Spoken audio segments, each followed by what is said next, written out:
جو نشے کے مرض میں کسی انسان کی اپروچ ہوتی ہے نا، اس کو کم کیا جائے تو ایڈکٹیو پرسنالٹی وہ ہوتی ہے. ایسا تو نہیں ہے کہ وہ ہمیشہ سے ایڈکٹ ہوتا ہے یا دنیا میں آتا ہے تو ایڈکٹ ہی نہیں نہیں، وہ ایک صحت مند انسان ہوتا ہے. پھر اس بیچارے کو پتہ ہی نہیں چلتا.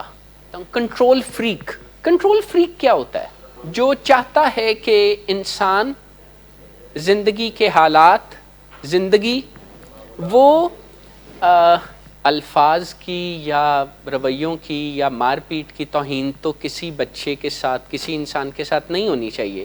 لیکن میں اس کانٹیکسٹ میں ذکر کر رہا ہوں کہ جیسے ہماری مرضی نہ چلے اور ہم چاہیں کہ میرا اسکول بدل جائے یا میرے گھر والے بدل جائیں یا میرے حالات بدل جائیں. اچھا، اصل زندگی کیا ہے یا ریکوری کی زندگی کیا ہے یا ریئل لائف کیا ہے؟ اس کو ابھی ڈائبٹیز کا درجہ تو نہیں دیا گیا، لیکن جو ہارورڈ میڈیکل اسکول کی چائنا اسٹڈی تھی، ڈاکٹر ایسلسٹائن، اور انہوں نے یہی بتایا کہ اسی لیے تو ایسی النیسز کو لائف سٹائل النیسز بھی کہا جاتا ہے. ان کا جینیٹک میک اپ بھی ہوتا ہے. ان کے معاملات جو میڈیکل سائنس سمجھتی ہے وہ تو ہے ہی، لیکن اب میڈیکل سائنس نے سمجھنا شروع کیا ہے کہ جو اندازے زندگی اور غذاؤں میں ہم انسانوں نے لٹ ڈالی ہے، تو کچھ لوگوں کو ڈائبٹیز لائک ان کے حالات ہوتے ہیں، لیکن جو ہی انہیں اس لائف سٹائل سے ریسکیو وہ اپنے آپ کو کرتے ہیں یا کوئی اور کرتا ہے تو وہ as if they were normal. حالانکہ ڈائبٹیز تو ہونے کے بعد irreversible ہے. ڈائبٹیز بھی ایک میٹابولک ڈس آرڈر ہے، ایڈکشن بھی ایک میٹابولک ڈس آرڈر ہے. یعنی پہلے وہی سمجھانے کے لیے کہہ رہا ہوں، میٹھا جو کوئی میٹابلائز یا ہینڈل کر سکتا تھا اب نہیں کر سکتا. پہلے وہی بلڈ شوگر کا ایک آٹومیٹڈ میکنزم جو جسم میں تھا اور ہمیں پتہ ہی نہیں چلتا تھا، وہ خود بخود اپنے آپ کو ایک رینج کے اندر رکھتا تھا. بھلے کوئی اچھی زندگی گزارے یا بہت بری آؤٹ آف کنٹرول کھانے پینے کے معاملے میں جائے، اگر ڈائبٹیز نہیں ہے تو جسم اپنی انوائرمنٹ کو مینیج کر لے گا، اپنی بلڈ شوگر ریگولیشن کے کام کو کرتا رہے گا. اسی طرح ایڈکشن ہے، وہی نشہ جو پہلے کچھ نہ کچھ سکون دیتا تھا یا کوئی فائدہ دیتا تھا، گو کہ یہ فائدہ حاصل کرنے کا کوئی طریقہ نہیں تھا، پر چلیں جگاڑی تھی، پر کچھ فائدہ تو دے رہا تھا شارٹ ٹرم تو کوئی. لیکن جب ایڈکشن ہوئی تو اس نے فائدہ دینا تو کیا تھا پھر، لیکن تباہیاں شروع کر دیں. کیونکہ وہ جو آس ہوتی ہے نا کہ مجھے پہلی ڈوز جیسی ہائی ملے گی یا کک ملے گی، وہ کبھی نہیں ملتی پھر، کیونکہ ایک بیماری آ کے سارے حالات کو بدل ڈالتی ہے. ارجن بھائی، آپ کو ایک بات سمجھانے کے لیے میرے ایک سوال کو ایڈریس کیجیے گا. آپ کلین رہے تھے یا ڈرائی رہے تھے؟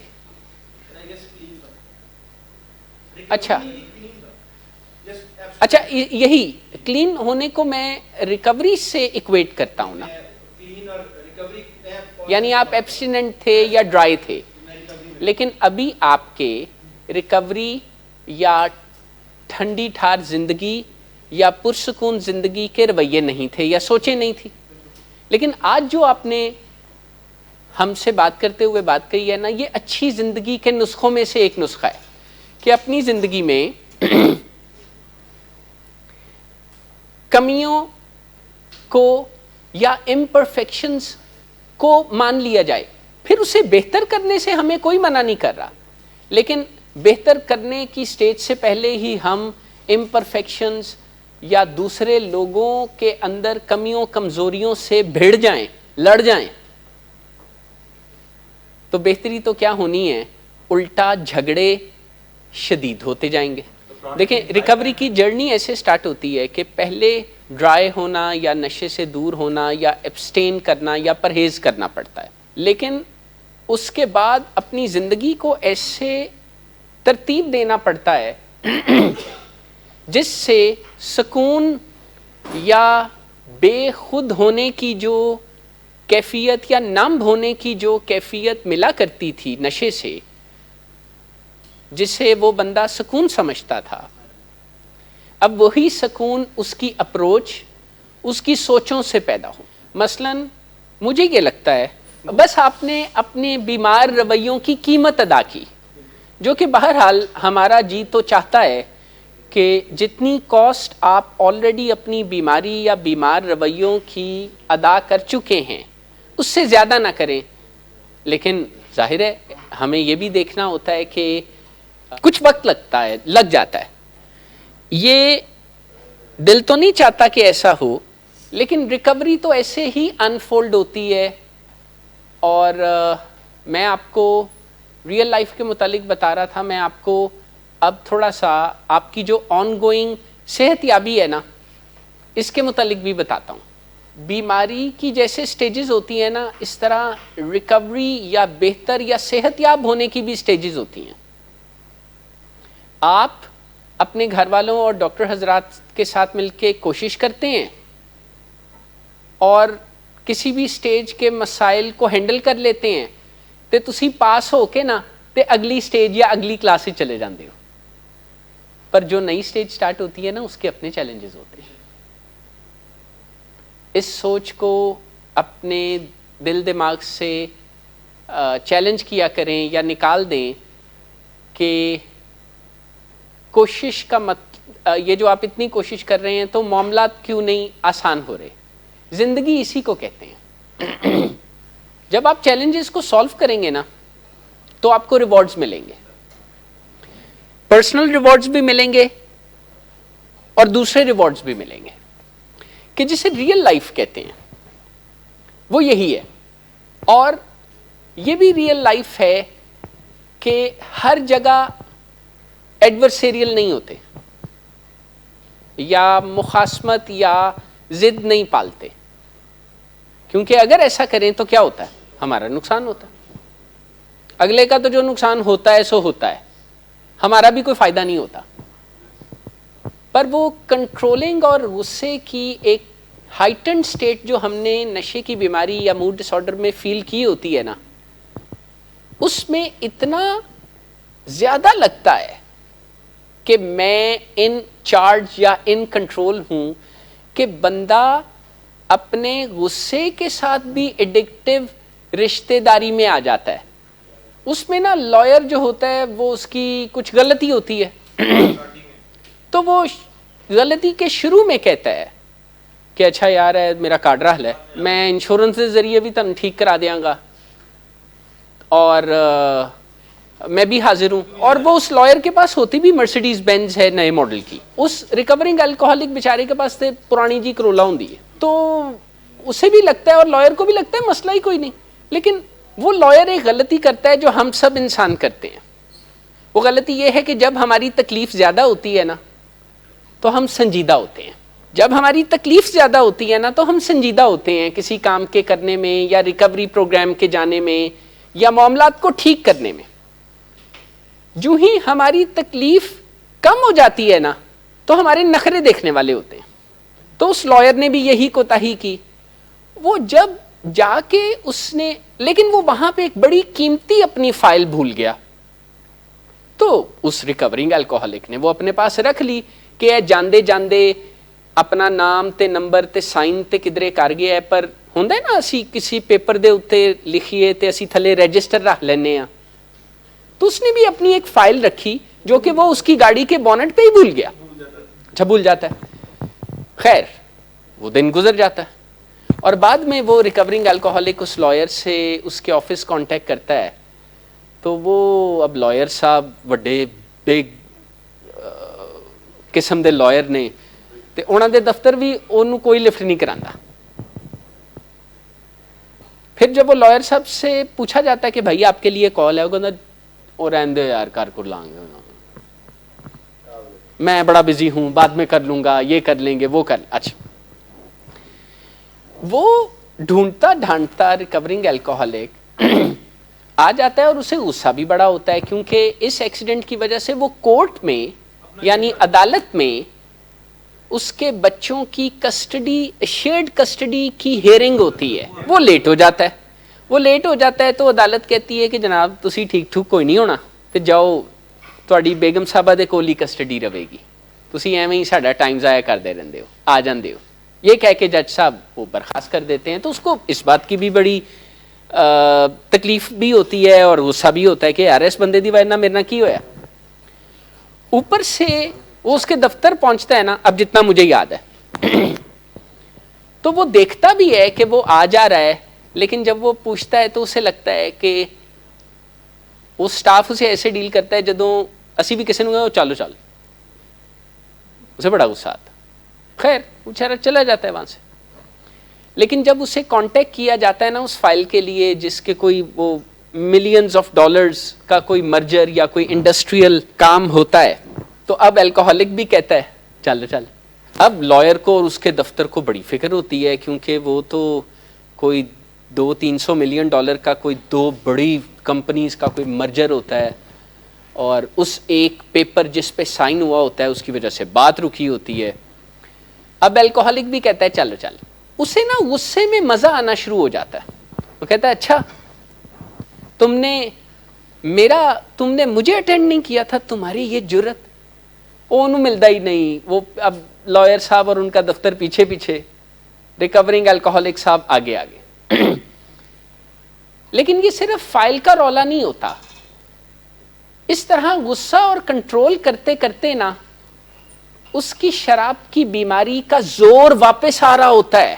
ایک دن نا وہ اسی طرح کھپتا تپتا لڑتا لڑتا ایک بار میں شراب خانے میں جا کے بیٹھ جاتا ہے, اور شروع میں نا وہ کوکا کولا یا اورنج جوس پیتا ہے. اتنی دیر میں اس کے سپانسر کو پتا چل جاتا ہے. جس دن سپانسر وہ پیچھے آندا ہے نا تے وہ صرف شراب دا ایک گلاس لے کے نا تھوڑی نی شراب وہ ہوندی ہے. چسکے بازی کیا ہوتی ہے؟ چسکے بازی ہوتی ہے کام کرنا کوئی نہیں تو چھیڑ خانی لگے رہنا, ونڈو شاپنگ کہہ لیں اسے. جیسے مجھے کھانے کے ساتھ مسائل ہیں, فوڈ ایڈکشن ہے, لیکن چسکے بازی کرنی ہے, اسے ایڈکشن کہتے ہیں. کہ دل سے نہیں ماننا یا اندر سے آوازیں آنی ہیں کہ نہیں اونج نہیں تے انج صحیح, نہ اونج نہ انج, زندگی بدلنی پڑے گی. اگر ایڈکشن سے نکلنا ہے تو نہ نشہ کر سکتے ہیں, موڈ ڈس آرڈر سے نکلنا ہے تو موڈ کے گھوڑے کو لگامیں ڈال کے رکھنی پڑیں گی. اگر آپ اسے قابو سے باہر ہونے دیں گے تو یہ آپ کو خدا نخواستہ رون دے گا. ہم تو آپ کے لیے بات کر رہے ہیں, یہ کوئی اخلاقیات کا لیکچر نہیں ہے جو میں آپ کو دے رہا ہوں. اگر آپ اپنے نشے کی بیماری اور موڈ کے مسئلے کو لگامیں نہیں نہ ڈالیں گے, ٹھنڈے نہیں ہوں گے, ریلیکس نہیں ہوں گے, تو اس نے تو نہیں چھوڑنا آپ کو. تو وہ آگے دیکھ کے نا سامنے جل کھڑ رہا ہوتا ہے, شراب اس کے سامنے پڑی ہے, اتنی دیر میں اسپانسر سے اس کا رابطہ ہو گیا ہے. اب پتہ نہیں اس کا اسپانسر فون پہ کہتا ہے یا ان پرسن اسے کہتا ہے کہ you are not only addicted to alcohol, you are also addicted to control. کیونکہ الکوہولزم ایڈکشن صرف نشہ استعمال کر کے برباد ہونے کا نام نہیں ہے, بلکہ بربادی سے ایک خاص طرح کا عشق بھی ہے نا. اور آپ اس کو دیکھیے گا اور خبردار رہیے گا. ایڈکشن سے باہر نکلتے ہوئے کوئی ایڈکٹ انکانشیسلی کیوس کو مس کر رہا ہوتا ہے. کیوس سمجھتے ہیں نا, پی ایل کیا تھا, پکڑ لو, ڈیزاسٹرز, کیوس, انارکی, جھگڑے, مسئلے, رولے رپے, پٹ سے آپے. ریکورنگ پیشنٹس کے 2 مسائل ہیں. میری آپ کو صلاح ہے کہ آپ ایک مسئلے تک محدود ہو جائیں. پہلا مسئلہ ہے بیماری, دوسرا مسئلہ ہے نان کمپلائنس, بات نہیں ماننی, علاج کو نہیں ماننا. علاج میں سوال کرنے ہیں اور نئی صلاحیں دینی ہیں. اچھا پھر ہم پھنس جاتے ہیں. ہماری ایک طرف کھڑے ہیں ڈاکٹر کینڈل, ڈاکٹر نورا والکوف, ڈاکٹر ایمن, ڈاکٹر صداقت, یہ جائنٹس کھڑے ہیں, اور دوسری طرف آپ جائنٹ کھڑے ہیں. اچھا ایک پاسے کہندے پہنے جناب 100 days دا ٹریٹمنٹ ہوتا ہے, آؤٹ ڈور دے وچ جان تو پہلے انڈور ہوتا ہے, ڈیٹاکسیفیکیشن ہوندی ہے, ٹریننگ ہوندی ہے, لائف سٹائل چینج ہوندی ہے, 12 سٹیپ پروگرام ہوتا ہے, کوگنیٹیو ریسٹرکچرنگ ہوندی ہے, پتہ نہیں کی ہوتا ہے. اچھا دوسری طرف جو جائنٹ ہیں وہ کہتے ہیں میں آپ ہی کر لاں گا, میں پہلے بھی کر لیتا سی, ندیم صاحب ਜਿਹੜੀ ਤੁਸੀਂ ਗੱਲਾਂ ਕਰਦੇ ਪਏ ਹੋ